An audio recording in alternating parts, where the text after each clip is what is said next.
महाराष्ट्र सरकारचं अर्थसंकल्पीय अधिवेशन संपूर्ण महाराष्ट्र पाहत आहे आणि ते आता संपण्याच्या मार्गावर आहे. आणि अर्थसंकल्पीय अधिवेशन म्हटल्यानंतर सर्वसामान्य महाराष्ट्रातील सर्वसामान्य जनतेचं लक्ष ते अधिवेशनाकडे असतं. इथल्या उपेक्षित मागासवर्गीयांचं लक्ष त्या अधिवेशनाकडे असतं, अर्थसंकल्पीय अधिवेशनाकडे असतं. शेतकऱ्यांचं लक्ष असतं, तरुणांचं लक्ष असतं.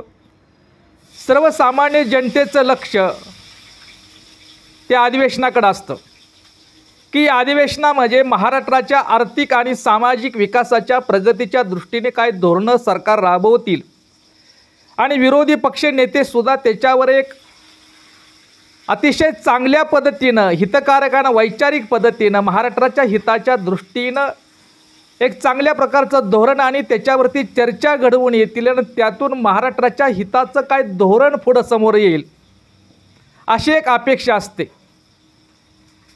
परंतु या अर्थसंकल्पीय अधिवेशन जर पाहिलं तर अत्यंत शोकांतिक आहे. अत्यंत दुर्दैवानं म्हणावं असं वाटतं की अर्थ आणि संकल्प, अर्थ आणि कोणताही संकल्प नसलेला अनर्थ अर्थसंकल्पीय अधिवेशन हे महाराष्ट्राचं अधिवेशन, अशा प्रकारचं उपमा, अशा प्रकारचं वर्णन सध्या महाराष्ट्राचं अर्थसंकल्पीय अधिवेशन जे सुरू आहे ते अशा प्रकारचं वर्णन मला नाईलाजानं अत्यंत खेदानं करावंसं वाटतं. काय करावंसं वाटतं की सध्या जी महाराष्ट्राचा अर्थसंकल्पीय अधिवेशनामध्ये अधिवेशन अर्थसंकल्पने आहे त्या संदर्भामध्ये कोणतीच चर्चा त्या अधिवेशनात नाही, त्याच्या संबंधानं कोणतीच चर्चा अधिवेशनामध्ये नाही.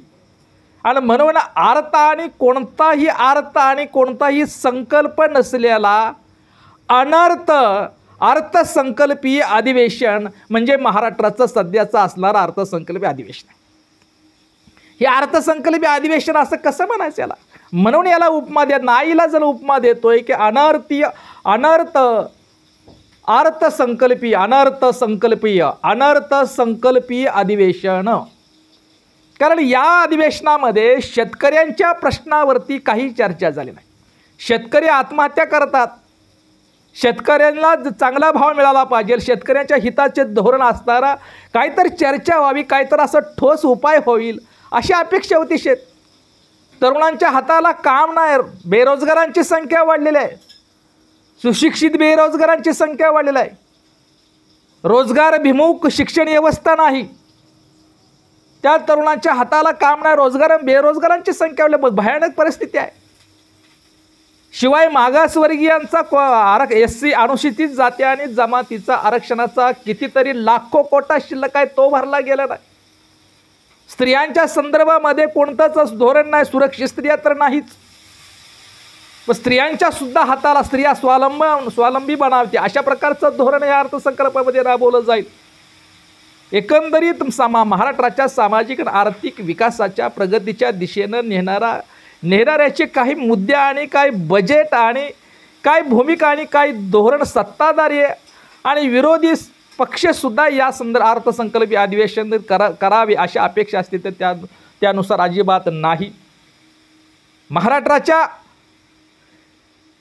महाराष्ट्रामध्ये श्रमशक्ती आणि साधन संपत्ती मुबलक आहे.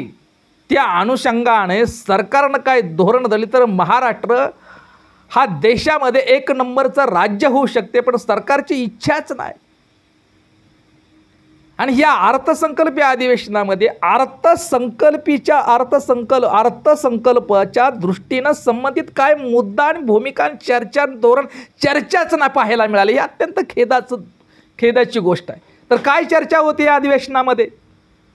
आका बोका, कुणाचा आका, आकाचा आका बोका, या औरंगाबादच्या कबरीचा मुद्दा, हिंदू मुस्लिम धार्मिक दंगल, जाती तेढ वाढल्याचा मुद्दा, एकमेकावरची टीका टिप्पणी, ते कुणाल कामरानचं प्रकरण, रोज नवीन प्रकरण काय की त्या राज्याच्या हिताच्या दृष्टीनं कोणताही संमत नसणारे रोज नवीन प्रकरण समोर येतात आणि त्याच्यावर अधिवेशनामध्ये चर्चा होत आहे.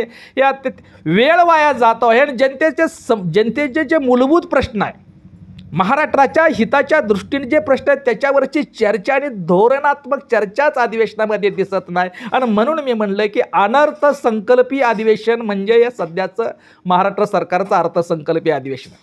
आणि शिवाय ह्या पैसा कोणाचा आहे? हे अधिवेशन अर्थसंकल्पीय अधिवेशन महाराष्ट्राचं. ह्याच्यात काय मुख्यमंत्री देवेंद्र फडणवीस यांच्या खिशातला पैसा जाणार आहे का उपमुख्यमंत्री अजितदादा आणि एकनाथ शिंदे यांच्या खिशातला पैसा जाणार आहे? आमदारांच्या आणि मंत्र्यांच्या खिशातला पैसा जाणार आहे? शिवाय विरोधी पक्ष नेत्याच्या खिशातला पैसा जाणार आहे? हे जनतेच्या खिशातल्या पैशातून हे अधिवेशन आहे. आणि जनतेच्याच प्रश्नावरती अधिवेशनामध्ये जर चर्चा होत नसेल तर महाराष्ट्राचं सगळ्यात मोठं दुर्दैव आहे. आणि म्हणून या अधिवेशनाचं वर्णन करताना नाईलाजाने कोणताही संकल्प आणि अर्थ नसणारा अनर्थसंकल्पीय अधिवेशन असं नाईलाजानं म्हणावं लागतं. च्या काळामध्ये तसंच जनतेचे भाजपच्या काळात भाजपचं सरकार जसं महाराष्ट्रात आणि देशात आल्यापासून जनतेच्या अपेक्षा भंग झालेल्या आहे.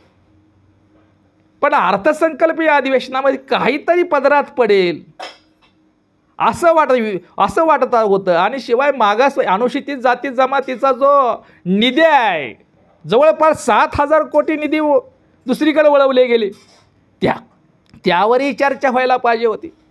अर्थसंकल्पीय अधिवेशनामध्ये एकही अभ्यासपूर्ण भाषण आणि धोरण अर्थमंत्र्यांनी करायला हवं, मुख्यमंत्र्यांनी करायला हवं.